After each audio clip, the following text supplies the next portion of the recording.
తెలుగు ప్రేక్షకులు నమస్తే. ఈరోజు మనతో పాటు ఉన్న వ్యక్తి మల్టీ టాలెంటెడ్ ఆర్టిస్ట్ అనుకుని చెప్పుకోవాలి. ఎందుకంటే ఒక ర్యాప్ అయినా, సినిమా పాటలైనా, యాక్టింగ్ అయినా, ఆయన సాంగ్స్కి ఆయన ప్రొడ్యూసర్ అయినా, ఇలా మల్టీ టాలెంటెడ్ పర్సన్ అని చెప్పుకోవాలి. నోయల్ గారు. నోయల్ గారు నమస్తే అండి. నవేనా very happy to be here అన్న ఇన్ తెలుగు వన్. ఎస్, ఎలా ఉన్నారు? ఆసమ్. చాలా కెరీర్ ఎలా నడుస్తుంది? 2006 నుంచి పరిగెడుతున్నారు రేస్లో. యా బాగుందన్న. ఒక్క బ్లాక్ బస్టర్ కొడితే సెట్. ఒక్క బ్లాక్ బస్టర్ కోసం వెయిటింగ్. అంతే. అయితే ఇప్పుడు కొత్తగా వస్తున్నటువంటి బహిర్భూమి పోస్టర్ చూసిన తర్వాత ఏంటి అది విచిత్రంగా ఉంది. బహిర్భూమి పేరు కదన్నా, పేరు విచిత్రంగా ఉంది. ఆ టైటిల్ పెట్టడానికి గట్స్ ఉండాలి. అవును. సో మా ప్రొడ్యూసర్ గారు ఆయనకి నచ్చి దేవ్ గారు చాలా నచ్చి పెట్టుకున్నారు పేరు.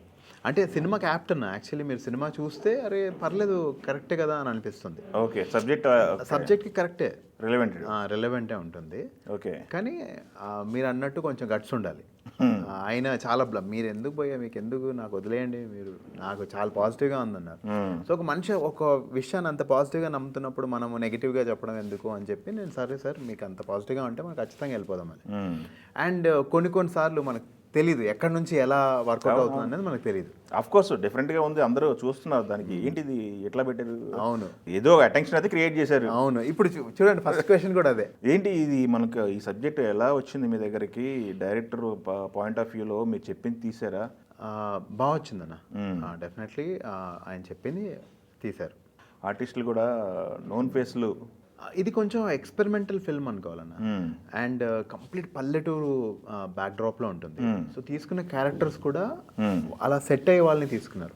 అంటే నోన్ ఫేసెస్ కావాలి అని కాకుండా వాళ్ళకి ఇమేజ్ ఉండకూడదు, కొంచెం కొంచెం ఫ్రెష్గా ఉండాలి అని చెప్పి అందరిని అలా తీసుకున్నారు. ఎలా వచ్చింది ప్రోడక్ట్ చూసుకున్నారా? చూసానన్న, చూసాను. I'm happy. ఎన్ని సినిమాలు ఉన్నాయి ఇప్పుడు మీ చేతిలో? 2 రిలీజ్కి.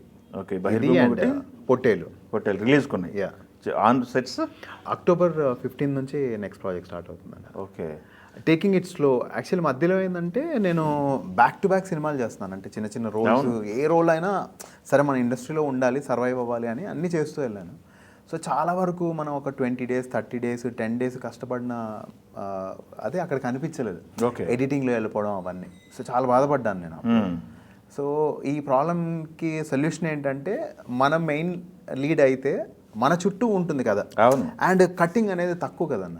సో అప్పుడు ఐ థాట్ ఓకే సరే నేను మెయిన్ లీడ్ చేస్తాను ఇప్పటి నుంచి. అండ్ ఇంకోసారి ఏమైంది, కరోనా టైంలో పిల్లలందరం కూర్చొని సినిమాలు చూస్తున్నాం ఇంట్లో. సో బాబా ఇందులో కూడా విలనా అని వాడు బాగా ఫీల్ అయ్యాడు, మా అక్క కొడుకు. వాడు స్కూల్లో ఏమన్నా ట్రోల్ చేస్తున్నారేమో లేదంటే ఏమని చేస్తున్నారో తెలియదు కదా మనకి. అండ్ ఓకే నేను స్వార్థంగా ఇప్పుడు నేను సినిమాలు చేస్తా, ఇది నా కెరియర్ రా అది ఇది అని చెప్పి వాడికి లెక్చర్ ఇవ్వలేను నేను. సరే వాడు కొంచెం మెచ్యూర్ అయ్యే వరకు నేను ఇది స్టాప్ చేస్తే వాడికి కొంచెం ఇది తప్పుతుంది కదా అని అయినా ఫీలింగ్ కూడా వచ్చిందన్న. అందుకనే మెయిన్ లీడ్స్ చేయడానికి రీజన్, ఈ ఫస్ట్ రీజన్ అయితే అదే. పెద్ద సినిమాల్లో ఒక్కోసారి ఇంపార్టెంట్ ఉన్న రోల్. అవును, మీరు చేశారు, ఏగా చేశారు. అవును, అది మంచి మైలేజ్ తెచ్చిపెట్టింది. చాలా చాలా చాలా. కానీ అది పాజిటివ్ కదన్న. అవును, రంగస్థలం పాజిటివే, ఈగా పాజిటివే. మధ్యలో ఏంటంటే కొన్ని సినిమాలు చేశాను నేను, అవి అంటే నెగిటివ్ రోల్సే. నెగిటివ్ ఎందుకు అంటే అరే మనకి ఈ ఏరియా ఫ్రీగా ఉంది, అవును మనకి రోల్స్ వస్తాయి, నేను చేయగలుగుతాను అని చెప్పి నేను ఆప్ చేసుకుంటాను. కుమారి 21F అదైతే అద్భుతం అన్న. అసలు ఐఎమ్ వెయిటింగ్. అలాంటి సినిమా ఇంకోటి పడిందంటే మళ్ళీ I will definitely do it. ఎందుకంటే నెగిటివ్ రోల్ అనేది ఎంత ఇంపాక్ట్ అంటే చిరంజీవి గారు నెగిటివ్ రోల్ చేశారు. అవును, మోహన్ బాబు గారు నెగిటివ్ రోల్ చేసి వచ్చి ఎస్టాబ్లిష్డ్ హీరో అయ్యారు. రజనీకాంత్ గారు, అవును, కమల్ హాసన్ గారు. నెగిటివ్ క్యారెక్టర్ ఎంత స్ట్రాంగ్ గా ఉంటే హీరోయిజం అంత పండుతుందని దానిపైన డిపెండ్ అయిపోయిన ఇండస్ట్రీ కూడా. ఎందుకన్నా బాహుబలిలో ఇప్పుడు యాక్చువల్లీ రానా గారిది నెగిటివ్ క్యారెక్టర్. అవును, కానీ ఆయన ఇంకో హీరో ఆయన. అవును, ఆ సినిమాకి అసలు ఆయన మామూలు కాదు అసలు. అవును, సో అది అదృష్టం అన్న, అలాంటి రోల్స్ అనేవి అదృష్టం. ఇంకా ఏంటి మీకు సినిమా ఇండస్ట్రీకి సంబంధించి మీ బ్యాక్గ్రౌండ్ సినిమా ఇండస్ట్రీకి రావాలని ఎందుకు లాగింది? ఏం లాగింది మిమ్మల్ని సినిమా ఇండస్ట్రీ వైపు అటాక్ చేస్తున్న అంశం ఏంటి? డాడీ చిరంజీవి గారికి చాలా పెద్ద ఫ్యాన్. ఓకే, ఎంత పెద్ద ఫ్యాన్ అంటే ఇంకా ఆయన సినిమా రిలీజ్ అయిందంటే క్యాసెట్స్ ముందు ఇంటికి వచ్చేస్తాయి, ఆయన పాటలు ఇంకా టేప్లో నడుస్తూనే ఉంటాయి. ఖచ్చితంగా ఫస్ట్ సినిమా చూస్తారు. చూసి నేను మా మమ్మీ కొంచెం, మేము చాలా పూర్ ఫ్యామిలీ.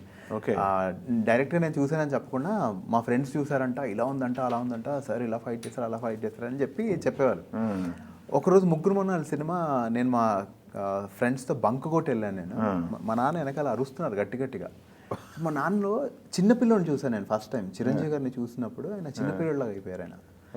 సో అది నాకు చాలా నచ్చిందన్న. అంటే నన్ను కూడా స్క్రీన్ మీద చూస్తే ఆయన ఎంత హ్యాపీ ఫీల్ అవుతారు అని ఐ స్టార్టెడ్. లక్కీగా నాన్న నేను నా బాయ్ ఫ్రెండ్స్ అనే సినిమా నేను మా నాన్నకి సంధ్యా థియేటర్లో కూర్చోబెట్టి చూపించాను. పక్కనే 70 mm ధ్రువ నడుస్తుంది, 35 mm ఈ సినిమా నడుస్తుంది. దేవుడిచ్చిన అదృష్టం నాకు. మా నాన్నకు ఒక మెమరీ ఇవ్వగలిగాను నేను. సూపర్. చిరంజీవి గారి కొడుకు సినిమా పక్క థియేటర్లో నడుస్తుంటే మా నాన్న కొడుకు సినిమా అది అదృష్టం అన్న. అంటే ఆ టైమింగ్ అవన్నీ మనం క్రియేట్ చేయలేమన్నా. ఓకే, గాడ్ కొన్ని మనం ప్యూర్గా అడిగినవి కొన్ని జరుగుతాయి కదన్నా, అది అలా జరిగిన మ్యాజిక్ అది. ఓకే, ఆ విషయంలో అయితే మా నాన్నకు తెలియదు ఇంత క్రేజ్ ఉంటుంది, ఇలా వచ్చి ఫోటోలు దిగుతారు అవన్నీ తెలియదు. ఆ రోజు అందరు వచ్చి ఫోటోలు దిగుతూ ఉంటే, అంటే ఎప్పుడు చిరంజీవి గారిని దూరం నుంచి చూడడం ఇంత క్రేజ్ లేదు అప్పుడు. అవును. సో అందరు వచ్చి ఫొటోస్ దిగి బ్రేక్ టైంలో వచ్చి చూస్తుంటే మనం చాలా హ్యాపీ ఫీల్ అయ్యారు. నాన్నగారేమో చిరంజీవి గారి అభిమాని, మీరు? నాకు పవన్ కళ్యాణ్ గారు అంటే ఇష్టం అన్న. చిరంజీవి గారు కూడా అంటే చాలా ఇష్టం. బట్ ఆయన తర్వాతే అన్న, ఎవరైనా చిరంజీవి గారి తర్వాతే. కానీ పవన్ కళ్యాణ్ గారు అంటే నాకు చాలా ఇష్టం. ఓకే, విపరీతంగా. ఎందుకని? ఏమన్నా, I just love him, I love his personality. కొంతమందికి ఒక ఆరా ఉంటుంది చూడండి అన్న. ఇప్పుడు కొన్ని చోట్లలో మనం వెళ్ళినప్పుడు ఒక మనిషిని చూసినప్పుడు అరే ఏంటి ఆయన చుట్టూ ఏదో మ్యాజిక్ ఉంది అనే ఫీలింగ్ వస్తుంది కదా వాళ్ళు రాగానే రూమ్ లో. They light up the room. ఆయనకి ఏమో he has some aura. Okay, కలిసారా? రే ఆడియో ఫంక్షన్లో నేను డైరెక్ట్గా ఆయనకి చెప్పాను, సార్ మేము హ్యూజ్ ఫ్యాన్స్ అని. ఆయన ఇట్లా ఇట్లా అంటుంటారు నన్ను చూసి, చాలు మనకి. ఓకే, ఆయన సినిమాలకు పడే అవకాశం ఏమైనా వచ్చిందా ర్యాప్లో? లేదండి ఇంతవరకు అయితే రాలేదు, కానీ వస్తే మాత్రం కుమ్మెద్ద అసలు మామూలు కాదు. ఓకే, ఈ ర్యాప్ ఎప్పటి నుంచి అలవాటైంది? లవ్ బర్డ్స్ అన్న సినిమాకి అప్పాచి ఇండియన్ గారు పాడారు, ఏఆర్ రెహమాన్ గారు మ్యూజిక్. దానికి ప్రభుదేవ గారు, నాకు డాన్స్ ఇంత ఇష్టం అన్న బాగా. సో ప్రభుదేవ గారి సినిమాలు బాగా ఫాలో అయ్యేవాడిని. అందులో ఒక సాంగ్ ఉంటుంది నో ప్రాబ్లం అని. చెక్ బ్యాక్ నో చాట్ వెచ్చే చాట్ అని ఒక సాంగ్, మొత్తం ర్యాపే. ఆ సాంగ్ వింటే నాకు గూస్ బంప్స్ వచ్చాయన్న. ఏంది పాట ఇలా ఉంది అసలు? అంతవరకు మనకు నార్మల్ సంగీతం, నార్మల్ పాటలు. పెట ర్యాప్ వచ్చింది, రేకింది రేపింది తినసరి అదే రాత్రి ఎంత పగలేందో మరపులేదు. సో ఏంటి అసలు ఇది ఏదో మ్యాజికల్గా ఉందని చెప్పి, అంటే పాడుకునేలా ఉంది. అవును, ఐ వాజ్ అట్రాక్టెడ్. అలా రాయడము, అలా పాడడం స్టార్ట్ అయ్యి కీరవాణి గారు విక్రమార్కుడు సినిమాలో పాడడం జరిగిందన్న. ఓకే, ఇంకా అప్పటి నుంచి అంటే ఆ పాడడం వల్లే నేను యాక్టర్ అవ్వగలిగాను. అవును, మీకు ఎంట్రీ కార్డు దొరికింది అది. Exactly, that was like my Aadhaar. Rap పాడటం అంటే ఫస్ట్ పాడింది, సినిమా పాడింది అదేనా లేకపోతే ముందు? విక్రమార్కుడు సినిమా పాట విక్రమార్కుడు. 100%. విక్రమార్కుడులో అత్తరి సత్తి. ఓకే, అది అల్టిమేట్ కదండి సినిమాకి. ఆయన ఎంట్రీ అట్ల నుంచి వస్తుంటే ఆ క్లాత్ కట్టుకొని Rip it on now, break it down now, making the money to fake neck. Come on, sing it on now, break it down now, making the money to fake neck. Come on, Atili satay, satay, satay, satay, satay, Atili satay, satay, satay, satay, satay. Bad the beat, ripping the heat, the head, the sweat, the make you go crazy. He's mad, he's bad, he's making the weed snake. Come on, Atili satay. అదిరిపోయింది. మీ సినిమాలో ఏమైనా try చేశారా ఇట్లాంటి? అన్న ఇది బహిర్భూమిలో ఒక rap song ఉంది, promotional song. అందులో కొంచెం ర్యాప్ చేశాను. ఓకే, అది ఇంకా రిలీజ్ అవ్వలేదు. ఓహో, ఇప్పుడు ప్రీ రిలీజ్ అలా అనుకుంటున్నాము. ఓహో, ఓకే, సూపర్ అండి. అయితే ఆ విక్రమార్కుడు 2006 కదా? 2006 నుంచి మీ జర్నీ స్టార్ట్ అయింది. తెలిసి 24, అంటే దాదాపు 18 సంవత్సరాలు. 18 yearsలో మీ కెరీర్ చూస్తే ఏమనిపిస్తుంది మీకు? గివప్ చేయలేదు కదండి, చాలా ప్రౌడ్గా ఉందన్న. చాలా ప్రౌడ్గా ఉందన్న. అంటే లైమ్ లైట్లో ఉన్నాం, ప్రజెంట్ జనరేషన్తో పోటీ పడుతున్నాం. అవునన్న. అన్న ఇప్పుడు బయటకు వెళ్తే నలుగురు గుర్తుపడుతున్నానన్న. అండ్ టోల్స్ రెగ్యులర్గా ఇప్పుడు ఔటర్ రింగ్ రోడ్ వచ్చిన దగ్గర నుంచి టోల్స్లో వాళ్ళు కూడా నన్ను గుర్తుపట్టి, అన్న కట్టొద్దు మీరు అని చెప్పి నా దగ్గర డబ్బులు తీసుకోరు. అది కొన్నిసార్లు సైంటిస్టులకు కూడా అలా ఉండదన్న, అంత అదృష్టం ఉండదు. సో అది ఓన్లీ సినిమాల వల్ల జరుగుతుందన్న. హాస్పిటల్స్లో ఎప్పుడన్నా ఏదైనా ఎమర్జెన్సీస్ ఉన్నప్పుడు అన్న మీరేంటన్నా ఇక్కడ ఉన్నారు అని చెప్పి మనని కొంచెం ఒక మెట్టు ముందుకు తీసుకెళ్ళడం, అవన్నీ it is a gift from this field. Super. ఇండస్ట్రీలకు రావటమే లెజెండ్స్. ఆస్కార్ విన్నర్ కీరవాణి గారు అసలు, అంటే ఆయన గురించి మాట్లాడేంత మనిషినే కాదు నేను, బట్ అదృష్టం అన్నది. కలిసి పని చేశారని చెప్పుకోవడానికి చాలా అదృష్టం. ఏం గమనించారు కీరవాణి గారిలో? హంబుల్ అన్నది, very very very humble. Okay, ఎప్పుడు నెత్తికెక్కలేదు ఆయనకి. ఎస్. నాకన్నా ఎక్కుంటుంది కానీ ఓ. ఆయనకైతే such a sweet heart. Yes, చాలా నేర్చుకోవచ్చు అన్న. సోలో హీరోగా చేయాలని చెప్పేసి మీరు స్టార్ట్ అయ్యారు కదా, క్యారెక్టర్స్ మీ దగ్గరికి వస్తే రిజెక్ట్ చేస్తున్నారా? అలా ఏం లేదండి. అంటే ఇప్పుడు నాకు ఇంట్రెస్టింగ్గా ఛాలెంజింగ్ అనిపిస్తుంది అంటే నేను 100% చేస్తాను. ఓకే. అని నేను ఏదన్నా ప్లే చేసినప్పుడు నేను జనరల్లీ ఎలా జడ్జ్ చేస్తానంటే ఒక క్యారెక్టర్ని నేను చేసిన తర్వాత వీడి కాకుండా ఇంకెవరన్నా వేరే వాళ్ళు చేస్తుంటే బాగుండేదేమో అనే ఫీలింగ్ వచ్చిందంటే నేను చేసి వేస్ట్. అవును. 100% నేను చేసింది నేను ఉన్నంతసేపు స్క్రీన్లో నేను న్యాయం చేయడానికి ట్రై చేస్తాను. Okay. I will do my 200% to my job. Yes. So అంటే నాలో ఫ్లా ఉండకుండా నేను ఎలా చేయొచ్చు బెస్ట్గానే నేను ట్రై చేస్తాను. ఎస్. ఇప్పుడు రంగస్థలంలో చేశారు. Yeah. రంగస్థలంలో క్యారెక్టర్ చేయడానికి మీ క్యారెక్టర్ నచ్చింది చేశారా, లేకపోతే ఎక్కువ ప్రొజెక్ట్ అయితే అని చేస్తారా, లేకపోతే పెద్ద డైరెక్టర్ పెద్ద హీరో చిరంజీవి గారి కొడుకు రామ్ చరణ్? సార్ అది యాక్చువల్గా కుమారి 29 సుకుమార్ గారిది. అవును. సో ఈ క్యారెక్టర్ కొంచెం నోన్ ఫేస్ చేస్తే బాగుంటుంది అని అనుకుని వాళ్ళు అనుకున్న టైంలో నా పేరు సజెస్ట్ చేశారంట అక్కడ అన్నయ్య వాళ్ళు, సీన్ అన్న వాళ్ళందరూ ఉంటారు. ఓకే. బుజ్జిపోయ్య ఆ టైంలో. So Noel already main lead చేస్తున్నాడు కదా, నాన్న నిన్న బాయ్ ఫ్రెండ్స్ అవన్నీ ఇప్పుడు వద్దు డిస్టర్బ్ చేయొద్దు అని నాకు చెప్పారు. నాకు ఆ విషయం తెలిసింది పర్సనల్గా, అందరికీ కొంచెం పరిచయం కాబట్టి, క్లోజ్ కాబట్టి నేను అన్నాను సార్ మీ సెట్ బాయ్లుగానే తిరుగుతాను నేను. ఆయన ఇచ్చారు భయ్య నాకు ఆ లైఫ్. అవును, సుకుమార్ గారు. ఆయనకి నేను పనికి రావడం అనేది నా అదృష్టం మళ్ళీ. అంటే అరే మనం వెళ్ళి సార్ లేదు నేను చేస్తాను అని చెప్పి నేనే వెళ్ళి చేస్తానని చెప్పి రిక్వెస్ట్ చేసి మరీ చేశాను నేను అది. అంటే చాలా తక్కువ మందికి దొరుకుతుంది భయ్య. అవునవును, థ్యాంక్స్ చెప్పే అదృష్టం చాలా తక్కువ మందికి దొరుకుతుంది. నాకు ఎర్లీగానే అదృష్టం రావడం ఐ ఫీల్ వెరీ హ్యాపీ. ఏంటి పరిస్థితి? రంగస్థలం షూటింగ్ అప్పుడు రామ్ చరణ్ గారికి చెప్పారా మీ నాన్నగారికి పెద్ద అభిమాని, మీ బాబాయ్ గారికి పెద్ద అభిమాని, కలిసి మాట్లాడే అవకాశం రాలేదా? చాలా బాగా మాట్లాడతారు. ఏం వాట్స్ హ్యాపెనింగ్ నో వాళ్ళు అది ఇది అని బాగా మాట్లాడతారు. ఓకే. జెంటిల్మెన్, అందరితో బాగుంటారు. అవును. కానీ ఇది పర్సనల్గా వర్క్ స్పేస్లో ఇవన్నీ డిస్కస్ చేయడం అంత నాకు కంఫర్టబుల్ ఫీల్ అవ్వలేదు నేను.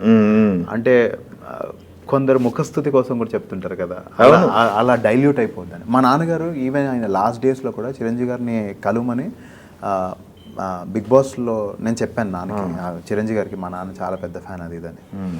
సో ఇంటికి తీసుకురమ్మన్నారు కలవాలని అని. సుమ గారు ఒక షోలో కూడా చెప్పారు అది, నాన్నని చిరంజీవి గారు రమ్మన్నారని. ఆయన వెళ్ళడం ఇష్టపడలేదు, ఎందుకంటే నాన్నకి లాస్ట్ స్టేజెస్లో he was not fine, he was not healthy, ఆయనకు నడవలేకపోయారు. ఆయన నన్ను చూసి బాధపడతారు ఎందుకు నేను ఇలా ఆయన బాధ పెట్టడం అని వెళ్ళలేదు. సో అది నేర్చుకున్నాను నేను మా నాన్న దగ్గర. మనం ఒక మనిషిని ప్రేమిస్తే వాళ్ళని ఇబ్బంది పెట్టద్దు. Okay, super. మంచి మామూలు విషయం కదా, చిరంజీవి గారిని కలిసే అవకాశం వచ్చిందంటే నాకు తెలిసి మ్యాక్సిమం వదులుకోరు. బట్ ఆయన ఆలోచించిన విధానం అసలు హ్యాట్స్ ఆఫ్ మా నాన్నకి. ఆయన హీరో నాకు, is my hero. Okay, super అండి. అయితే ఇది ఇంకొకటి, డివోషనల్గా స్పిరిచువల్గా మాట్లాడుతున్నారు, అది ఎక్కడి నుంచి వచ్చింది? ఏంటి మెచ్యూరిటీ? నాకు తెలిసి మీ ఏజ్కి మీరు మాట్లాడే కొన్ని మాటలకి ఈ మెచ్యూరిటీ లెవెల్స్ అనేది ఎక్కడి నుంచి వచ్చినాయి ఈ అలవాటు? మా మమ్మీ బాగా ప్రేఫుల్ అండి. అంతేనా? చాలా ప్రేఫుల్ మా మమ్మీ. ఓకే. ఈరోజు నా కెరీర్ ఇలా ఉండడానికి నా కష్టం చాలా తక్కువ, 1% అంటే 99% ఆమె ప్రేయర్స్ అనే అనుకుంటాను నేను. ఓకే. She's very prayerful. అంటే వాళ్ళని చూస్తే, మా అమ్మ నాన్నని చూస్తే వాళ్ళు అంత మంచి వాళ్ళు కదా, ఆ మంచితనమే నాకు పనికొచ్చింది. లేదంటే నాకు ఎవ్వరు తెలియదండి ఇండస్ట్రీలో. నాన్నకి చిరంజీవి గారు ఇష్టం, ఓకే. నాకు దారి ఎలా క్రియేట్ అవుద్ది? నేను ర్యాప్ ఎలా పాడగలిగాను? నేను మ్యూజిక్ నేర్చుకోలేదు. దాని తర్వాత నాకు సినిమాలు ఎలా ఆఫర్స్ వచ్చాయి? అవి ఇంతవరకు యాక్టింగ్ కూడా నేర్చుకోలేదు, ఏం నేర్చుకోలేదు. సో వాళ్ళ మంచి చాలా హెల్ప్ చేసిందండి నాకు. ఆ థ్రెడ్ దొరికింది, పట్టుకొని వెళ్ళిపోతున్నారు అంతే. ఎలా దొరికింది థ్రెడ్? సార్ ఇది నాకు విచిత్రం ఏంటంటే, నాకు డాన్స్ అంటే ఇష్టం అని చెప్పాను కదా. అవును. నేను ఏ ప్రోగ్రామ్స్ ఉన్నా మా కాలనీలో, వినాయక చతుర్థి, దివాళీ, న్యూ ఇయర్ ఈవెంట్లని, ఇది ఎప్పుడున్నా నేను డాన్స్ ఆడేవాడిని. సో అథ్లీట్స్ ఫుట్ అని ఒక ప్రాబ్లం ఉంటుంది, ఫ్లాట్ ఫుట్ ఉంటే అది ఓవర్ స్ట్రెయిన్ అయినప్పుడు నాకు చాలా కుంటేవాడిని నేను. ఆల్మోస్ట్ ఒక 1 year అలా ఓన్లీ పెయిన్ కిల్లర్స్ మీద సర్వైవ్ అయ్యేవాడిని నాకు తెలియక. సో ఆ టైంలో నా ఫ్రెండ్ రవిశంకర్ గారు అని ఆర్చరీ కోచ్, ఆయన యాక్యుపంచర్ చేస్తారు. యాక్యుపంచర్ తెలుసు. ఆయన దగ్గరికి వెళ్దాం రా, ఆయన చాలా హీల్ చేస్తుంటారు అందరినీ అని చెప్పి ఆయన దగ్గర తీసుకెళ్తే, he happen to be Ramanand sir, Teja గారి casting directors friend, close friend. So ఆయన కల్పించారు. సో సో సంభవమి యుగ యుగ అని ఒక సినిమా షూటింగ్ జరుగుతున్న టైంలో నువ్వు వెళ్ళు కొంచెం సెట్స్లో నీకు హెల్ప్ అవుతుంది అంటే అందులో చిన్న క్యారెక్టర్ ప్లే చేస్తాను. ఆ సినిమా సాయిబాబా గారు ప్రొడ్యూసర్, అంటే గమ్యం క్రిష్ గారి నాన్నగారు. సో క్రిష్ సార్ నన్ను అక్కడ కలిసి, అరే నువ్వు ఇంకేం చేస్తావు అది ఇది అని చెప్పి, నాకు లాంగ్ హెయిర్ ఉండి కొంచెం స్టైలిష్గా ఉండి ర్యాపులు పాడుతావు, ఊరికే ఆయన ముందు ర్యాప్ పాడేవాడిని నేను. అరే నోవెల్ ఈవినింగ్ రారా ఏదైనా ర్యాప్ పాడు, ఏదైనా ర్యాప్ పాడని. ఆ కనెక్షన్ ఎలా బిల్డ్ అయిందంటే, కీరవాణి గారు ఒకానొక టైంలో నాకు తెలుగులో ర్యాపర్స్ ఎవరైనా ఉన్నారా అని చెప్పి వెతికే టైంలో జెసి గిఫ్ట్ గారు బిజీగా ఉన్నారు, ఇక అర్జెంటుగా అవ్వాలంట అది ఆర్ఆర్. సో క్రిష్ గారు చెప్పారంట, ఇక్కడ లోకల్లో ఒక అబ్బాయి ఉన్నాడు ట్రై చేయండి అని. మనకేమీ తెలీదు, మనకు కాల్ వచ్చింది, అరే నోవెల్ ఇలా నీకు కిరణ్ గారి నుంచి కాల్ వస్తుంది, పాడాలి వెళ్తావా అంటే, మనం ఆయనను కలవచ్చు, కొట్టినా కొడతారు, సరే ఏదో ఒకటి మనం కలిసి రావచ్చు కదా అని చెప్పి వచ్చాను భయ్య. రికార్డింగ్ ఫస్ట్ టైం నేను మైక్ని ఫేస్ చేస్తున్నా, అసలు ఎలా ఏంటి ఏమీ తెలియదు. నా ఫ్రెండ్ నాని అని ఒక అతను ఉన్నాడు, ఆయనకు మ్యూజిక్లో బాగా he use to play guitar and all. So ఇలా కొంచెం హెల్ప్ చేశాడు నాకు, ఇలా నిలబడు ఇలా పాడు అదంతా రాయడం ట్యూన్ చేయడం అదంతా చేసుకుని పాడడం, అదంతా పెద్ద హిట్ అయ్యి దాని తర్వాత. సో ఇదంతా చూస్తే ఈ కథలో నా టాలెంట్ ఏం లేదు, ఆపర్చునిటీస్ వర్ ఇలా మెల్లిమెల్లిగా ఓపెన్ అయ్యాయి.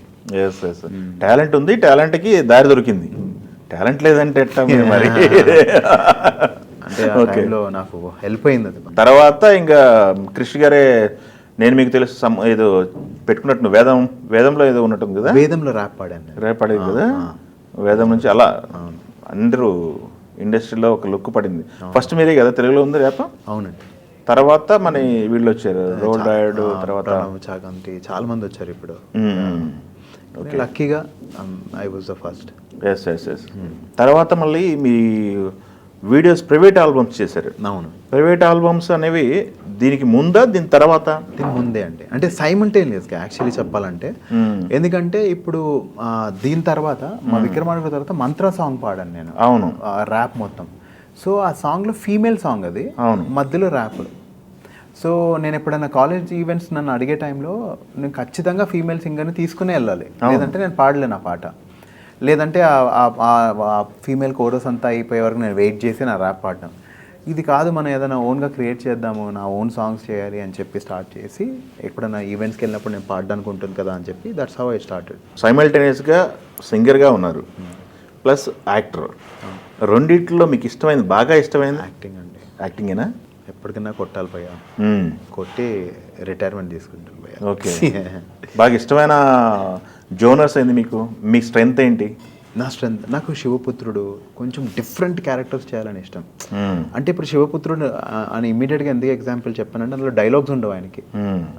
ఆయన అనుకునే ఫీలింగ్ మనం audience they will be able to feel without dialogue. ఇప్పుడు చాలా వరకు మనకి ఈజీ ఏంటంటే ఒక డైలాగ్ ఉండడం చాలా ఈజీ, నేను ఏమని ఫీల్ అవుతున్నాను అనేది ఈజీగా చెప్పేయచ్చు డైలాగ్ వల్ల. కానీ డైలాగ్ లేకుండా చెప్పడం అనేది ఇట్స్ అ టాస్క్. సో అలాంటి కొంచెం డిఫరెంట్ రోల్స్ చేయాలంటే నాకు చాలా ఇష్టం ఉంది. ఓకే. రగ్గడ్ అండ్ న్యాచురల్ ఉన్న రోల్స్. మీ ర్యాప్కి దీనికి మీ టేస్ట్కి డిఫరెంట్ ఉంది, మీకు కనిపిస్తున్న వ్యక్తికి చాలా డిఫరెంట్ ఉంది. అయితే ఇప్పుడు ఈ చిన్న చిన్న క్యారెక్టర్లు చేసుకుంటూ వస్తున్నానన్నారు కదా, అవి ఓన్లీ సర్వైవల్ కోసం? అవును. ఎలాంటి సర్వైవల్?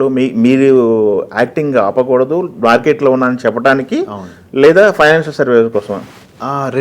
రెండునా? ఫైనాన్షియల్ సర్వైవల్ అండ్ ఇంకోటి ఏంటంటే, ఇప్పుడున్న ట్రెండ్ ఎంత కనిపిస్తే అంత ఫేమస్ అన్నట్టు, ఎంత ఫాలోవర్స్ ఉంటే అంత ఫేమస్ అన్నట్టు. కానీ మధ్యలో నేను అది పట్టించుకోవడం మానేశాను.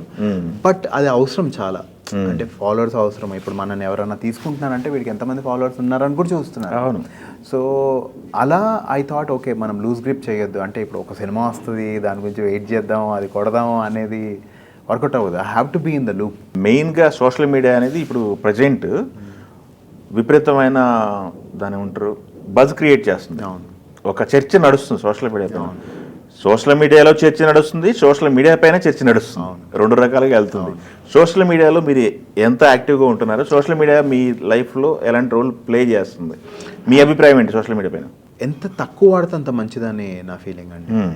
అంటే ఇట్స్ వెరీ అడిక్టివ్. ఇప్పుడు డిజైన్ చేసే వాళ్ళందరూ ఇప్పుడు ఒకప్పుడు ఇప్పుడు మన ఇంటర్వ్యూ కూడా బిట్స్ అండ్ పీసెస్ కింద కట్ చేసి రిలీజ్ చేస్తారు. ఎందుకు అనుకున్నారు? ఏదో ఒకటి చూస్తే ఇంకోటి చూడాలని అనిపిస్తుంది కాబట్టి.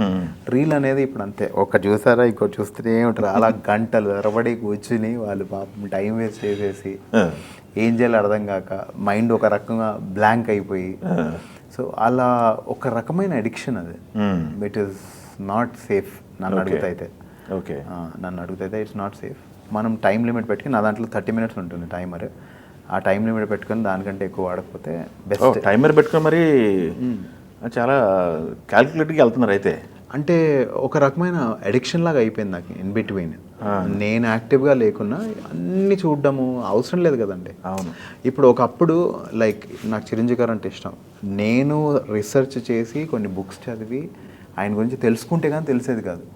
ఇప్పుడు నేను చిరంజీవి గారిని చూడాలంటే టక్ మన ఆయన పేజ్కి వెళ్ళి ఇమీడియట్గా చూడొచ్చు. అవును.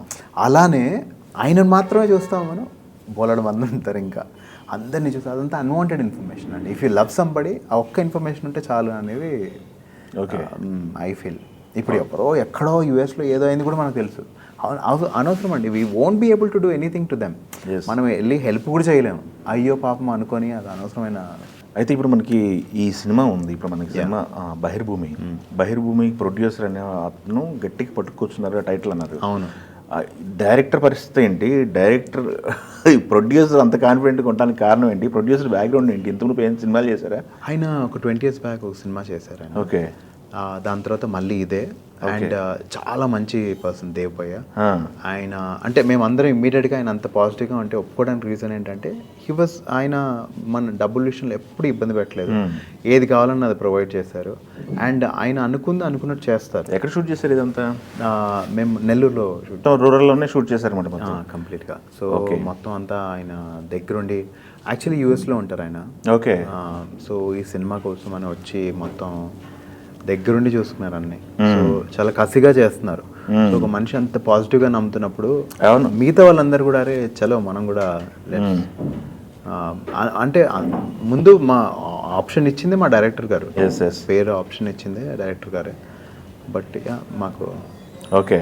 అయితే ఇంకోటండి, మనకి ఈ మధ్యకాలంలో థియేటర్కి ఆడియన్స్ రావట్లేదు, పెద్ద హీరోలకి రావట్లేదు, అదే డిస్కషన్ నడుస్తున్నాయి. ఓటీటీకి వచ్చేసింది అది ఇదని. ఓటీటీ కోసం సినిమాలు చేస్తున్నారు కొంతమంది అది ఇదని. మంది ఏంటి సినిమా మెయిన్ టార్గెట్ థియేటర్స్ అయినా, లేకపోతే మామూలుగా ఓటీటీ అయినా పర్లేదు ఆడియన్స్ని గ్రాప్ చేద్దామనే, లేకపోతే ఎట్లా? అంటే first of all audience reach అవ్వడం అనేది ప్రైమరీ గోల్. అవును. కానీ మనము సినిమా చేసే టైంలో సిల్వర్ స్క్రీన్ మీద చూసుకుంటే బాగుండు అనే చేస్తాం మనం. ప్రొడ్యూసర్ గారు కూడా అంతే, ఏమైనా సరే నేను రిలీజ్ చేస్తానని ఆయన ఫిక్స్ అయి ఉన్నారు. సో వీఆర్ రిలీజింగ్ ఇన్ థియేటర్స్లో రిలీజ్ చేస్తున్నాం. అండ్ మా అదృష్టం ఏంటంటే ఓటీటీ ఉండడం ఒక లైబ్రరీ లాగా. ఇంకా అవును, అది ఎప్పటికీ అక్కడ ఉంటుంది, ఎప్పుడు కావాలన్నా చూడొచ్చు. ఇంకొకటి అంటే మనకి మీరు మధ్యలో కొన్ని సాంగ్స్ చేశారు, డివోషనల్ సాంగ్స్ చేశారు కదా? అవును. డివోషనల్ సాంగ్స్ చేసినప్పుడు మీకు ఫీడ్బ్యాక్ ఎలా ఉంది? I get good feedback. Yes, ఎందుకంటే మీరు ఒక పక్క ర్యాప్ అంటున్నారు, ఇంకో పక్క స్పిరిచువల్ అంటున్నారు కదా, నేను దానికోసం అడుగుతున్నా. లేదు, చాలా బాగుంటుంది. ఓకే. నాకు పర్సనల్గా చాలా ఇష్టం. అంటే ఇప్పుడు మనం బయట ఏదైనా ఇంటికి వచ్చిన తర్వాత మనం మమ్మీ దగ్గర ఎలా అయితే ఉంటామో, అంటే అది that's a very different side. ఇప్పుడు బయట నలుగురిని కమాండ్ చేస్తున్నా, ఇంటికి వచ్చిన తర్వాత అమ్మ ఇది ఇవ్వా అని అడుగుతూనే ఉంటాం, చిన్నపిల్లలా అయిపోతాం. అవును. అలానే everybody has a very personal side. నా పర్సనల్ సైడ్ ఏంటంటే నాకు గాడ్ చాలా ఇష్టం. నాకు ఓకే గివ్స్ మీ ఎనర్జీ. కాస్త పర్సనల్ లైఫ్లో మ్యారేజ్ తర్వాత కొంచెం డిస్టర్బ్ అయినట్టుంది కదా, అది ఎలా ఓవర్కమ్ చేశారు మీరు? ఎందుకంటే ఈ రోజు చూస్తున్నాం, కొంచెం డిస్టర్బ్ అయితేనే చాలా లైఫ్ స్పాయిల్ చేసుకుంటున్నారు బయట యంగర్ జనరేషన్. దాని గురించి అడుగుతున్నారు, ఎలా ఓవర్కమ్ అవ్వగలిగారు మీరు? అంటే ఐ ఆల్వేస్ బిలీవ్డ్ మనకి ఏదైతే అవ్వాలో అది అయ్యిందంటే మంచికే అవుతుంది తప్ప చెడుకి అవ్వదు. దాంట్లో కూడా పాజిటివిటీ ఏది చూసారు? ఓకే. సో ఇందులో ఏం మంచి అయి ఉండొచ్చు? ఇప్పుడు నేనేం బిలీవ్, గాడ్ అనే బిలీవ్ చేసే వాళ్ళు ఆయన మంచోడు అని బిలీవ్ చేస్తారు. మంచోడు నాకు కొంచెం చెడు అనుమతి ఇచ్చాడు అంటే అందులో నాకు ఏదో మంచి ఉందనే నేను ఆలోచించాను. డెఫినెట్లీ దీనివల్ల ఏదో మంచి జరగాలి. అండ్ అది చాలా painful period, very very painful. Breakup వేరే వాళ్ళకి బ్రేకప్ అవ్వటం వేరు, కానీ సెలబ్రిటీగా ఉండి మనం బ్రేకప్ అయిందంటే అది ఎక్స్పోజ్ అవుతుంది కదా, ఓవర్ ఎక్స్పోజ్ అవుతుంది, మాట్లాడుకుంటా ఉంటారు. అవును. మీరు ఇబ్బంది పడ్డారు ఆ సమయంలో? చాలా చాలా ఇబ్బంది పడ్డాను. అంటే నాకు ఎక్కువ బాధ ఏంటంటే నా ఒక్కడితో పోలేదు అది. మా ఇంట్లో వాళ్ళకి ఎఫెక్ట్ అయ్యి, నన్ను ప్రేమించే వాళ్ళకి ఎఫెక్ట్ అయ్యి, అందరికీ ఎంతో అంత బాధే కదండి. అవునవును. తెలిసి తెలియక నేను అది నా పెయిన్ స్వీట్లు లాగా అందరికీ డిస్ట్రిబ్యూట్ చేశాను. అనవసరంగా అలా జరిగింది కదా అనే బాధ చాలా ఎక్కువ ఉంటుంది నాకు. Okay. I wish it was only up to me. నా వరకు ఉండుంటే చాలా బాగుండేదని. ఓకే. బట్ సమ్హౌ అందరికీ సెలబ్రిటీ జీవితంలో ఉన్నారు కాబట్టి ఇంక తప్పదు, అలవాటు చేసుకోవాలి కొన్ని. ఇప్పుడేంటి మరి స్టిక్గానే ఉన్నారా, లేకపోతే ఏమన్నా మనసు మార్చుకున్నారా, ఇంకేమన్నా జీవితంలో తెచ్చుకుందాము తోడు వెతుక్కోవటం? డెఫినెట్లీ పెళ్లి చేసుకుంటాను భయ్యా. చాలా ఇష్టం నాకు మ్యారేజ్ అనేది, లైఫ్ చాలా చాలా బ్యూటిఫుల్. మా అమ్మ నాన్న చూశాను కదా, అండ్ లక్కీగా ఇండస్ట్రీలో చాలా హీరోయిన్ గారి ఫ్యామిలీ, చాలామంది ఫ్యామిలీస్ని చూసి చాలా బ్యూటిఫుల్ ఉంటుంది ఆ జర్నీ. అవును. నాకు చాలా విపరీతమైన రెస్పెక్ట్. ఓకే. అందుకనే అక్కడే నాకు దెబ్బ తగిలిందేమో అని కూడా ఫీలింగ్ ఉంటుంది. అంటే because I love it so much. మారను నేను. నాకు చాలా హోప్ ఆ రిలేషన్. అంటే ఎక్స్పెక్టేషన్స్ ఎక్కువైపోయి ఉంటాయి. అంటే మా డాడీ లాస్ట్ డేస్లో మా మమ్మీ చిన్న బేబీలా చూసుకున్నాను ఆయన. చేతులెత్తి దండం పెట్టచ్చు. అది ప్రేమ కదా. నేను చేయించింది ప్రేమే కాదు పోయా, ఇట్స్ లైట్ అది. అంటే వాళ్ళ ముందు, వాళ్ళ సాక్రిఫైసెస్ ముందు, నా గురించి, మా నాన్న గురించి అమ్మ చేసిన సాక్రిఫైసెస్ ముందు నాకు ఆ రిలేషన్కి చేతులెత్తి దండం పెట్టాలనిపించింది. బ్యూటిఫుల్ పోయా. Marriage is a beautiful things. ఇప్పుడు మనుషులకి ఈగో ఎక్కువైపోయి పేషెన్స్ తక్కువైపోయింది, కానీ కమిట్మెంట్ అనేది ఆ ఒక్క రిలేషన్షిప్లోనే ఉంటుంది. కావాలంటే ఫ్రెండ్స్తో బ్రేకప్ చేసుకోవచ్చు, ఎవరితో పిక్చర్ నీ మొహన్ నేను జీవితంలో చూడండి అనుకోవచ్చు, కానీ వాళ్ళతో మాత్రం చెడైనా మంచి అయినా కమిటెడ్గా ఉన్న వాళ్ళని ఎక్కడో చూస్తున్నాం మనం. అవును. ఈరోజు మన ఇండస్ట్రీలో కూడా అది ప్రూవన్ ఫ్యాక్ట్. అది అంబానీ గారి ఫ్యామిలీ, ఎవరైనా ఫ్యామిలీస్ ఎవరైతే ఉంటారో అవును ఎక్కడో ఉంటారు. సూపర్ వాట్స్ లో కమిట్మెంట్. ఐఏఎస్ ఎగ్జామ్ రాస్తున్నాను అనుకోండి భయ్యా, నాకు ఐఏఎస్ ఎగ్జామే పెడతారు కదా. నాకు మ్యారేజ్ అంటే ఇష్టం నాకు, అందుకే నాకు అక్కడే టెస్ట్ వచ్చింది. సూపర్. నెక్స్ట్ మీరు డిక్షనేషన్ లో పాస్ అవ్వాలని చెప్పి కోరుకుంటున్నాం. 100%. ఒకటేసారి కొడతారు భయ్యా దేవుడు, అంతే. రెండోసారి ఇస్తాడు, అంతేనా? ఖచ్చితంగా. ఓకే, ఖచ్చితంగా. అయితే ఇంకొకటి అండి, మనకి ఈ సినిమా ఫీల్డ్లో దాదాపు 10 సంవత్సరాల నుంచి పనిచేస్తున్నారు కదా, మీరు లైమ్ లైట్లో ఉన్నారు. బట్ సెల్ఫ్ సాటిస్ఫాక్షన్ ఒకటి ఉంటుంది, జాబ్ సాటిస్ఫాక్షన్ ఒకటి ఉంటుంది. అవును. జాబ్ సాటిస్ఫాక్షన్ ఒకటి ఎలా ఉంది మీకు? జేబ్ సాటిస్ఫాక్షన్ ఎలా ఉంది? జాబ్ సాటిస్ఫాక్షన్ అయితే చాలా బాగుంది పోయా. పీపుల్ నో మీ. ఇది నేను కొన్ని కోట్లు ఖర్చు పెట్టినా వచ్చేది కాదు. చాలా మంది కోట్లు ఉన్నాయి, వాళ్ళు ఖర్చు పెట్టి రాని వాళ్ళు కూడా ఉన్నారు ఆ ఫేమ్. జేబ్ సాటిస్ఫాక్షన్ అయిపోయా. నేను చాలా పూర్ ఫ్యామిలీ మాది. ఈరోజు ఉన్న స్టేజ్ అసలు నేను ఊహించలేను. Okay. So I'm very thankful.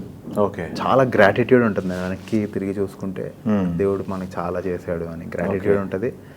ఇది ఇంకా దిస్ ఇస్ నాట్, ఇంకా చాలా జరగబోతుంది అనే పాజిటివ్ థాట్ కూడా ఉంటుంది. ఎంత దూరం తీసుకొచ్చిన ఆయన. అవును. మన ఇంకా ముందు తీసుకెళ్ళడం అనేది ఉంటుంది భయ్యా. ఐఎమ్ వెరీ, రెండు కూడా అల్టిమేట్ ఉంది నాకైతే సాటిస్ఫాక్షన్. పూర్ ఫ్యామిలీ అన్నారు కదా మీరు, ఎక్కడ ఏంటి పరిస్థితి మీది? డాడీ డిఫెన్స్ భయ్యా, డిఫెన్స్లో సెక్యూరిటీ డాడీ. ఓ, డిఫెన్సా? డిఫెన్స్లో security daddy. So mummy house wife. Okay.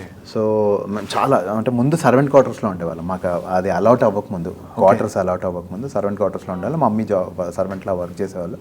చిన్న రూమ్లో ఉండేవాళ్ళం మేము, 6 people. మాకు డిఫెన్స్ క్వార్టర్స్ ఎప్పుడైతే అలౌట్ చేస్తారో అప్పుడు మాకు సపరేట్ ఇల్లు, దాని తర్వాత ప్రమోషన్స్ ఇక ABC అని. ఓకే. అప్పుడు ఏ అంటే ఒక సింగిల్ బెడ్రూమ్ ఉంటుంది, B అంటే 2 bedrooms, C అంటే అలా మెల్లిగా ఈరోజు దేవుడి దయ వల్ల we have our own house. So అది చాలా, అందుకేనన్నా చాలా సాటిస్ఫాక్షన్ ఉంది నాకు. అంటే పర్లేదు, అంటే ఐఎమ్ నాట్ గ్రీడీ పోయా. మీరు ఒక్కళ్ళా లేకపోతే బ్రదర్స్? అక్క అందరికన్నా పెద్ద, వీఆర్ 4 siblings. అన్నయ్య, నేను, తమ్ముడు. వాళ్ళు సెటిల్డ్? ఓకే. ఈ సినిమా ఫీల్డ్ అయితే ఎవరు లేరు కదా? ఎవరు లేరు పోయా, నేను ఒక్కనే. ఓకే, బాగుందండి, సూపర్. ఓకే. ఇంకొకటి అండి, మనకి ఇప్పుడు ప్రజెంట్ నడుస్తున్న సిచ్యువేషన్లో మంచిగా చెడుకు కమిట్మెంట్ అని మాట్లాడారు. ఇండస్ట్రీలో చాలా పదం చుట్టూ చాలా కాంట్రవర్సీలు నడుస్తున్నాయి కమిట్మెంట్ చుట్టూ. మీ జర్నీలో 2006 నుంచి 2018 మధ్యలో ఇట్లాంటి పదాలు విన్నారా? సిచ్యువేషన్స్ చూసారా? అంటే ఇలా ఇంటర్వ్యూస్ మీ చుట్టూ ఇక్కడ వినడమే పోయా. అంటే అవి డీల్ చేసే వాళ్ళు చాలా పర్సనల్గా డీల్ చేస్తారు కదా, మన వరకు రావు అసలు అవి. అన్లెస్ సమ్వన్ ఫేసెస్ అని మనకు చెప్తే తప్ప మన వరకు రావు. లక్కీగా ఎప్పుడు వినలేదు భయ్య. ఎందుకంటే మనం సినిమా ప్రొఫెషన్లో చాలామంది కూడా టైంతో సంబంధం లేకుండా వర్క్ చేసుకుంటూ ఉంటారు కదా. టైంతో సంబంధం లేకుండా ఇప్పుడు మీరు ఉన్నారు సింగర్గా, ఏ నైట్ రికార్డింగ్లు చేసుకుంటారో, ఏ మిడ్ నైట్ వర్క్ ఉంటుందో తెలియదు కదా. ఇట్లాంటి సిచ్యువేషన్లో సింగర్స్లో మళ్ళీ మేలు ఫిమేల్ కలిపి పాడటం, కలిపి ఉండటం, కలిపి జర్నీ చేయడం ఇవన్నీ ఉంటాయి కదా. అంటే నా సాంగ్స్ నేనే ఓన్గా చేసుకుంటాను కదా భయ్య. నా కంఫర్ట్లో చేసుకుంటాను నేను. I don't encourage in the night. And ఇప్పుడు వేరే రికార్డింగ్స్ అయితే లక్కీగా కీరవాణి గారికే ఎక్కువ వర్క్ చేస్తాను. ఆయన కూడా చాలా డీసెంట్. ఆయన మార్నింగ్ నైట్ టైమ్స్ ఇవన్నీ అసలు ఉండవు, అస్సలు పెట్టరు. అండ్ ఎవరిని ఇబ్బంది పెట్టరు భయ్య. ఫస్ట్ ఆఫ్ ఆల్ ఆయన అమ్మాయిని అయితే అస్సలు ఇబ్బంది పెట్టరు. మీ వరకు అయితే చాలా ఫార్చునేట్ నేను. I was in a very beautiful song. Shooting స్పాట్లో ఎలా ఉంటుందంటే, మీరు దాదాపు చాలా సినిమాలు చేశారు కదా, మీరు ఆర్టిస్ట్గా చాలా సినిమాలు చేశారు, సోలో హీరో కూడా చాలా సినిమాలు చేశారు. షూటింగ్ స్పాట్లో అట్మాస్ఫియర్ ఎలా ఉంటుంది భయ్య? యాక్చువల్గా ఇప్పుడు మనం ఇక్కడ ఉన్నాం, అందరం మన పనులలో ఉన్నాం. అవును. ఇప్పుడు కెమెరామెన్ గారు ఒక పనిలో, సో వీఆర్ ఆక్యుపైడ్. అరే ఇది బాగా చేయాలి అని, ఇది బాగా చేయాలి అనే థాట్ ఉన్నప్పుడు మనం ఇంకో దాని మీదకి వెళ్ళదు కదా. సో ఎప్పుడు నేను అన్నాను కదా భయ్య, నేను ఫ్రేమ్లో ఉన్నంతసేపు నా వైపు అరే ఇది తప్పు చేసాడు, ఇది బాగా చేయలేదేంటి అనే ఫీలింగ్ వచ్చిందంటే ఇంకా నేను బాగా చేయనట్టే. So my focus is on that. మీ సినిమా ఈ రిలీజ్కి ముందు బహిర్భూమి కానీ పొటేల్ కానీ ఆల్రెడీ కంటెంట్ బయటకు వచ్చింది. అవును. వాటికి రెస్పాన్స్ ఎలా వస్తుంది బయటకి? చాలా బాగుంది భయ్య. ఇప్పుడు ఈ సినిమాలో ఇప్పుడు ప్రవీణ్ గారు, యాక్చువల్లీ అన్నతో నేను ఎప్పుడూ సినిమా చేయాలి, అది సమ్హౌ అది వర్కౌట్ అవ్వలేదు. దాని తర్వాత మళ్ళీ వచ్చారు ఆయన. సో ఆయన చాలా కష్టపడ్డారు. మా డిఓపి ప్రవీణ్ గారు సినిమాని భుజాన మోసారు ఆయన అయితే నిజంగా. అండ్ అజయ్ పట్నాయక్ గారు అద్భుతమైన మ్యూజిక్ చేశారు భయ్య. ఇప్పుడు పాట రిలీజ్ అయింది ఒకటి ఆదిత్య మ్యూజిక్లో, చాలా మంచి రెస్పాన్స్ వచ్చింది. నా ఫ్రెండ్స్ అందరూ కానీ ఎవ్రీబడి లవ్డ్ ఇట్. అదేవిధంగా రామ్ ప్రసాద్ గారిది ఫస్ట్ మూవీ ఇది యాజ్ అ డైరెక్టర్. ఓకే. కానీ ఆయన కూడా చాలా బాగా చేశారు. Definitely he did a good job. అంతే. ఇంతకుముందు వేరే దగ్గర వర్క్ చేశారా? ఆయన లేదు భయ్య, ఇది first time direct. So Praveen గారికి సపోర్టే మొత్తం రామ్ ప్రసాద్ భయ్యకి. ఓకే. ఎందుకంటే ప్రవీణ్ గారు సీనియర్, ఆల్రెడీ చాలా సినిమాలు చేస్తున్నారు. అవును. అండ్ హీరోయిన్ రిషిత తను కూడా ఆల్రెడీ ప్రవీణ్ భయ్యతో కొన్ని సినిమాలు చేస్తుంది. సో అలా ఇది ఒక టీమ్ ఎఫర్ట్ డెఫినెట్లీ. మ్యూజిక్ ఫీల్డ్లో ఉన్న సినిమాలకు మ్యూజిక్ చేయాలని చెప్పి మ్యూజిక్ డైరెక్టర్గా నేను ట్రైన్డ్ కాదు భయ్య.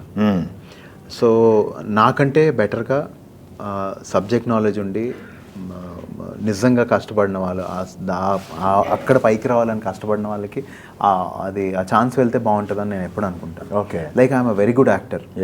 నేను 100% యాక్టింగ్ చేస్తాను. నేను లిటరలీ నా సినిమాలో పాడడం కూడా నాకు ఇష్టం ఉండదు. ఎందుకంటే ఇంకొక టాలెంట్ పర్సన్కి వస్తుంది. నేను ఆల్రెడీ తెర మీద కనిపిస్తున్నాను కదా భయ్య. మీకు ఒకటి చాలు, ఇంకోటి ఇచ్చేద్దాం. ఆయన వాళ్ళు ఎంతో కష్టపడుతుంటారు, ఎంతో ఆశపడుతుంటారు కదా భయ్య అలాంటి ఆఫర్స్ గురించి. అలాంటి వాళ్ళకి వెళ్తే మంచిది కదా. అండ్ నాకంటే బాగా పాడతారు వాళ్ళు. ట్రైన్డ్ కాదు వాళ్ళు, they are trained, they are working for it. వాళ్ళకి గోల్ ఉంది. నా goal to become an actor. So ఇది నేను నా బెస్ట్. ఏంటి ఇండస్ట్రీలకు సంబంధించి ఫ్రెండ్స్ సర్కిల్ ఇవన్నీ ఉన్నాయా, మెయింటైన్ చేస్తారా? అంటే నాకు ఎక్కువ నా చైల్డ్హుడ్ ఫ్రెండ్సే ఎక్కువ క్లోజ్, వాళ్ళతోనే ఎక్కువ షేర్ చేసుకుంటా. ఇండస్ట్రీలో ఏంటంటే అప్స్ అండ్ డౌన్స్ మీద కొంచెం రిలేషన్స్ అప్ అండ్ డౌన్ అవుతూ ఉంటాయి, విచ్ ఇస్ కామన్. అంటే వాళ్ళు ఏదో కావాలని చేయాలని కాదు. మనం రోజు కనిపించే టైంలో 10 మంది కనిపిస్తుంటారు, మనకు తక్కువ కనిపించే టైంలో తక్కువ మంది కనిపిస్తుంటారు. సో పెద్దగా అంటే ఇండస్ట్రీలో బెస్ట్ ఫ్రెండ్స్ కెరీర్ గురించి ప్లాన్ చేసుకోవటం ఉన్నారు, బాగానే ఉన్నారు భయ్. అంటే లక్కీలీ ఉన్న వాళ్ళందరితో గుడ్. మీ లైఫ్లో బిగ్ బాస్ అనే చాప్టర్ని ఎలా చూస్తారు మీరు? థండర్లో లైట్నింగ్ లాగా పోయా. అంటే కరోనా టైంలో వర్క్ లేదు, 3 నెలలు వర్క్ అంతా ఎక్కడికక్కడ ఆగిపోయింది. ఒక హాల్ట్, స్తంభించిపోయింది అంత వ్యవస్థ. అసలు ఎర్నింగ్ లేదు. అండ్ అప్పటికే ఇల్లు కొని ఉన్నాము, ఈఎంఐస్ కట్టాలి. వాళ్ళు సీజన్ 1 నుంచి అడుగుతున్నారు. సీజన్ 4 వచ్చింది, కరోనా 3 నెలలు అయిపోయింది. లోపల సేఫ్ ఉంటుంది కదా, అండ్ కొంచెం మంచి డీసెంట్ ప్యాకేజ్, చాలా అట్రాక్ట్ అయిపోయాను నేను. కానీ బ్యాడ్ ఏంటంటే బాలు గారి లాస్ట్ షో, దానికి హోస్ట్ నేను. ఓకే. సో ఆయన నుంచి నాకు కూడా వచ్చింది కరోనా. ఓహో, ఓకే ఓకే. ఆయన సార్ 2 రోజులు షూటింగ్ చేసిన తర్వాత వీడియో పెట్టారు, ఇట్లా నాకు కరోనా వచ్చింది, నేను మీరందరూ కూడా చెక్ చేసుకున్నంటే నాకు కూడా వచ్చింది. అప్పటికే నేను సైన్ చేసి ఉన్నాను అగ్రిమెంట్స్ అన్నీ. దానివల్ల హెల్త్ డిటోరియేట్ అయిపోయింది భయ్య. అంటే కొంచెం నాకు, నేను ఆల్రెడీ అగ్రిమెంట్ చేస్తున్నా, ఇంట్లో క్వారంటైన్ చేయమన్నారు, హోటల్కి వద్దన్నారు. లాస్ట్ వెళ్ళే ముందు నేను పర్ఫార్మెన్స్ టైంలో నా లెగ్ స్ప్రెయిన్ అయింది. ఆల్రెడీ బాడీ వీక్ అయిపోయి ఉంటుంది కదా, మనకు తెలిసి తెలియని మందులు వేసుకుంటున్నాం ఆ టైంలో అన్నీ. సో ఎప్పుడో 10 years బ్యాక్ ఉన్న ప్రాబ్లం రీబౌన్స్ అయింది నాకు. దానివల్ల నేను చాలా హౌస్లో సఫర్ అయ్యా. అవును, అప్పుడు లోపల స్టేజ్ మీద మాట్లాడారు, లెగ్ పైన నన్ను ఎందుకు ఇలా ఎగతాళి చేస్తున్నారా ఇది మాట్లాడినట్టున్నారు కదా. అవును. సో అదేంటంటే భయ్య, ఇప్పుడు నేను ఆల్రెడీ సఫర్ అవుతూ హౌస్లోకి వెళ్ళాను. అవును. అది అక్కడ వెళ్ళిన తర్వాత ఫుడ్ ఉండదు, స్లీప్ ఉండదు, రోజు గొడవలు అవుతుంటాయి. సో ఈ 3 మంచి వాతావరణం కాదు. ఏదైనా మనం ఆరోగ్యం మెరుగుపడాలంటే మంచి వాతావరణం కాదు అది.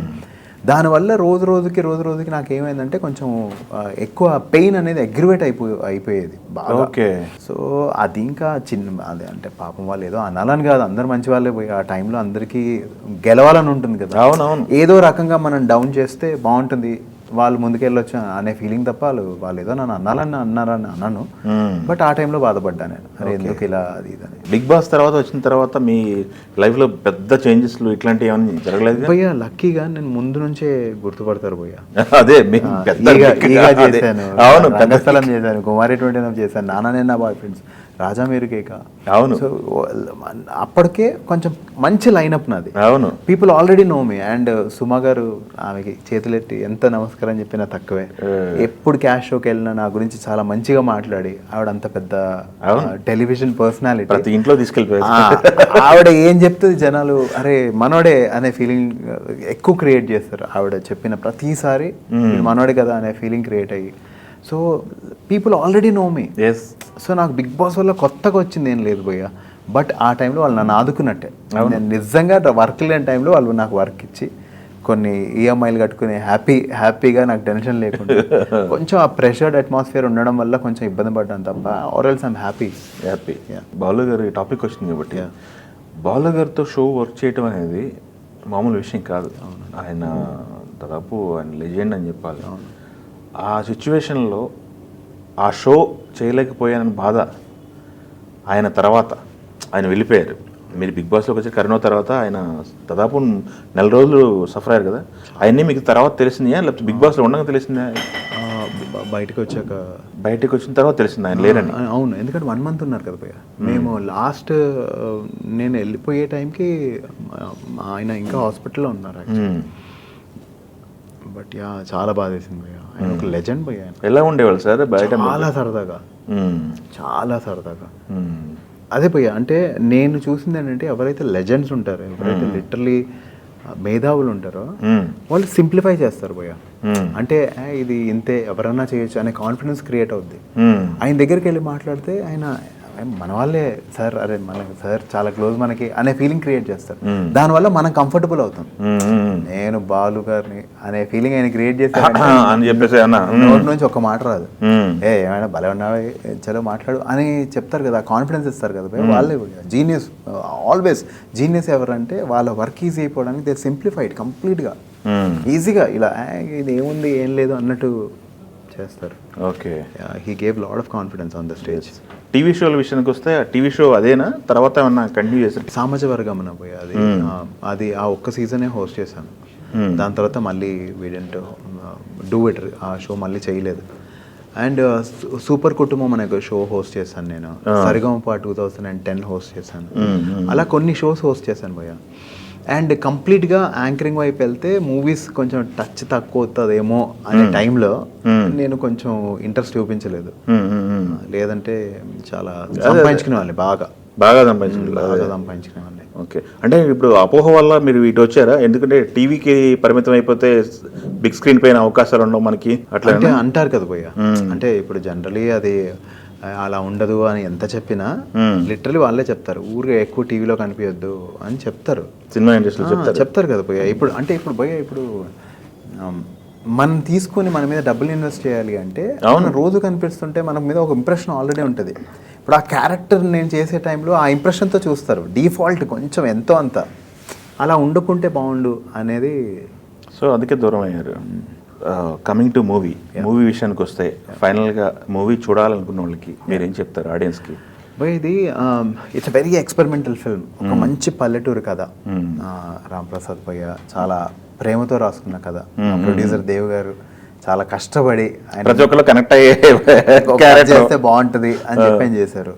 సో మా టీం నుంచి అందరి నుంచి దేవ్ భయ్య, ప్రవీణ్ భయ్య, అజయ్ భయ్య, రిషిత, రామ్ ప్రసాద్ గారు అందరి నుంచి సీన్ అన్న చాలా మంచి ప్యాడింగ్ ఉంది భయ్య. సో వాళ్ళందరి నుంచి నేను రిక్వెస్ట్ ఏంటంటే మీరు ఈ సినిమా చూస్తే మా ప్రొడ్యూసర్ ఇంకో 4 సినిమాలు చేయగలుగుతారు. సో తప్పకుండా ఒక మంచి కథ మేము ప్రయత్నం చేసాం. మీరు వచ్చి చూస్తే అది ఇంకా 100% ఎఫర్ట్స్ వస్తాయి మాకు. Okay, all the very best అండి. థ్యాంక్ యూ భయ్య.